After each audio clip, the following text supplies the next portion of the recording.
Toota irratti gaggeessanii imaammata barnootaa jechaadha. Barnoonni bu'uura waan hundaa ta'u hundumtiyyuu irratti kan walii galuu ta'uus rakkoolee damee barnootaatiin mul'atanii garuu furuudhaaf hundiyyuu geessaa ni ba'ata. Kanaafis imaammata filmaataa yaada filmaataan barbaada. Kana wajjin wal qabsiisee falmii keenya irraatiin damee barnootaatiin waan qabatanii dhufanii namoota isaan filataniif uummata isaan hordofuuf yaada isaanii kan dhiyeessanii paartiin badhaadhinaa, paartiin adda bilisummaa Oromoo, paartiin Hiddaasee akkasumas paartiin tumsa tokkummaa Itoophiyaa asitti argamanii kan isaan jiranii filannoon waliigalaa gaggeeffamu kun egaa keessattuu deemsa ijaarsa sirna dimokiraasii biyyaa keessatti gaggeeffamu keessatti gahee taasaa kan baatu ta'uunsaa hundi keenya iyyuu beekna jechaadha. Paartileen asitti argamtan hunda keessaniyyuu ijaarsa sirna dimokiraasii biyyattiin gaggeessaa jirtu kana adeemsisuudhaaf gahee keessan baachuudhaaf filannoo kana irratti hirmaachuu qofaa osoo hin taane yaada keessan namoota isin filataniif dhiyeessuudhaaf waamicha keenya kabajanii istiidiyootti waan nu argamtaniif hundi keessanii guddaa galatoomaa isiniin jenna. Har'a damee barnootaatiin egaa dhimmoota hedduu kaasnaa isinis yaada keessan namoota isiniin ilaalaniif namoota isin daawwataniif yaada filmaataa ni dhiyeessitu jechaadha. Dhimma barnootaa wajjin wal qabsiisee har'a istiidiyootti argamanii imaammata isaanii kan dhiyeessanii paartii tumsa tokkummaa Itoophiyaa irraatii Aadde Gannat Kabbadaa, paartii adda bilisummaa Oromoo irraatii obbo Daawit Abdataa, paartii badhaadhinaa irraatii Dr. Bultoosaa Hirkoo akkasumas immoo paartii Hiddaasee irraatii obbo Alamuu Dirribaan argamanii kan isaan jiranii wal duraa duuba carraa bu'een keessattuu akka sila kaasnetti egaa yeroo imaammata keessan dhiyeessanitti boqonnaawwan gurguddoo 5 qabna waltajjii faanaa har'aatiin boqonnaa jalqabaatiin paartileen kan itti of ibsanii fi imaammata isaanii kan itti beeksisanii daqiiqaa 3 isinii kennamee jira. Gaaffilee gaazexeessaa irraatii as waltajjii irraatii kaanii deebisuudhaaf daqiiqaan 8 isinii kennamee jira. Sadaffaa irratti boqonnaa sadaffaatiin jechaadha paartileen kan itti wal gaafatanii gaaffii gaafataniif paartilee tokkoon tokko isaaniitiif daqiiqaa 2 keessatti gaaffii keessan akka dhiyeessaniif isin eeyyamamee jira. Boqonnaa afuraffaatiin gaaffii wal gaafataniif deebii kan itti walii deebistanii gaaffii tokkoof deebii kennitaniif daqiiqaan tokko gaaffilee hunda isaaniitiin baay'atee kan isinii kennamu ta'a. Boqonnaan goolabaa fi boqonnaan hidhumaa immoo goolaba morkii filannoo barreeffamaan paartileen kan itti dhiyeessanii ta'a jechaadha. Kanuma hordofnee kan deemnu ta'a. Wal duraa duuba carraa kaafamee fi ba'eenis paartiin tumsa tokkummaa Itoophiyaa Aadde Gannat Kabbadaatiin bakka bu'uudhaan boqonnaa jalqabaatiin haala waliigalaa paartii isaanii fi imaammata isaanii kan ibsanii itti fufuu dandeessu. Ani bakka bu'aa paartii tumsa tokkummaa Itoophiyaati. Paartiin keenya paartiin tumsa tokkummaa Itoophiyaa yookiin Itoophiyaaf walqixxummaa tokkummaa fi bilisummaa sabaa irratti qabsaa'aa jira. Imaammanni barnoota keenya inni guddaan barnoota qulqullina qabu lammii hundaaf siyaasa irraa bilisa kan ta'e kutaa gadii irraa kaasee hamma kolleejitti bilisaan kennuudha. Barattoonni meeshaa misoomaa osoo hin taane mirga bu'uura namummaati. Garuu akkuma beekamu biyya keenya keessatti sirni barnootaa amma jiru kufaatii guddaa agarsiisa. Kanaaf immoo ragaan qabxii kutaa 12ffaa ragaa guddaa ta'uu hin danda'a jechuudha. Paartiin keenya paartiin tumsa tokkummaa Itoophiyaa barnoota loogii malee afaan dhalootaa fi tokkummaa biyyaa giddu galeessa godhatee akkasumas dorgomaa addunyaa kan ta'e ni diriirsina.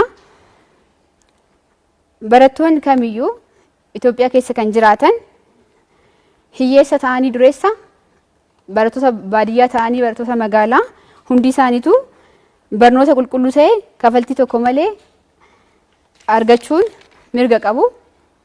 Kanaaf immoo paartiin keenya paartiin tumsa tokkummaa Itoophiyaa barnoota irratti ejjennoo guddaa qaba.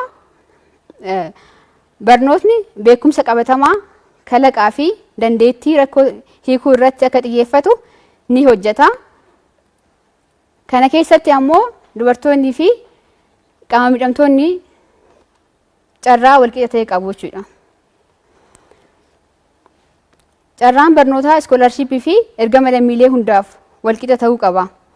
Kanaaf gahee bajata damee barnootaaf ramadaman yeroo yerootti dabaluu qaba. Akkasumas mindaan barsiisotaa sadarkaa jireenyaa isaanii waliin kan wal madaalu ta'uu qaba. Maatii barattootaa fi hawaasni biyyattii rakkoo tokko malee ijoollee isaanii akka barsiifataniif imaammanni keenya ammayyaawaa fi haala qabatamaa addunyaa wajjin kan deemudha. Kaayyoon keenya ifa baruutiif qofa osoo hin ta'in ifa hundaatiif jenna. Galatooma.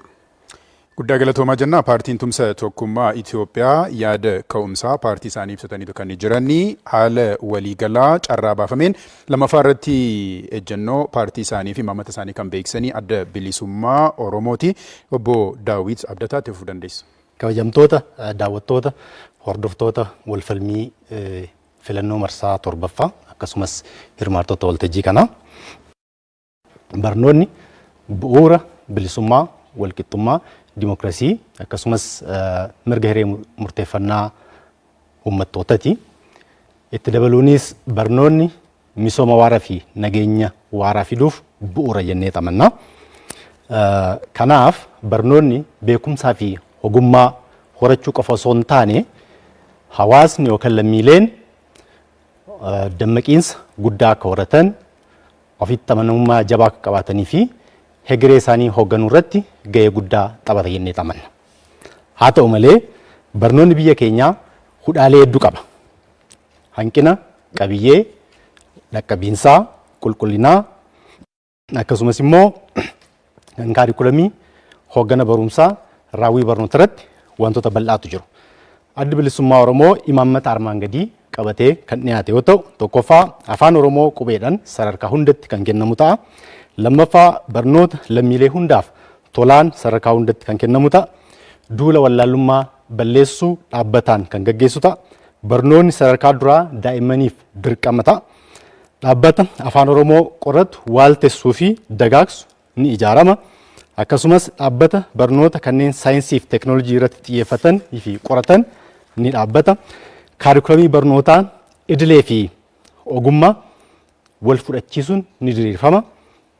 Sirna gadaa dhaalmayaan dhufe qorachuudhaan guddinaa fi dagaagina Oromoo ka ammaa fi ka egereetiif akka oolutti hojiirra ni oolfama yookaan qooda isaa ni qabaata. Sagantaa barnoota oolmaa daa'immanii ni diriirsa. Akkasumas qaama hir'attoota fi sagantaa barnootaa ni aanjessa. Barnoota fi siyaasa gargar ni baasa.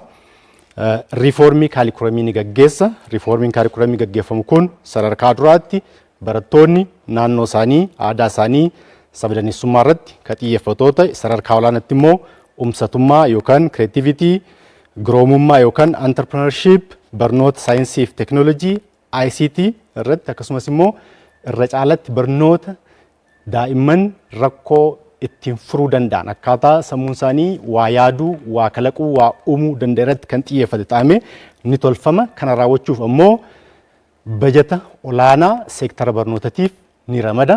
Bajanni olaanaan ramadamu kun keessattuu jireenya barsiisotaa mindaa isaanii wayyeessuu irratti akkasumas bu'uuraalee barnootaa babal'isuu irratti leecalloo barnootaa dhiyeessuu irratti kan hojiirra oolu ta'a jechuudha.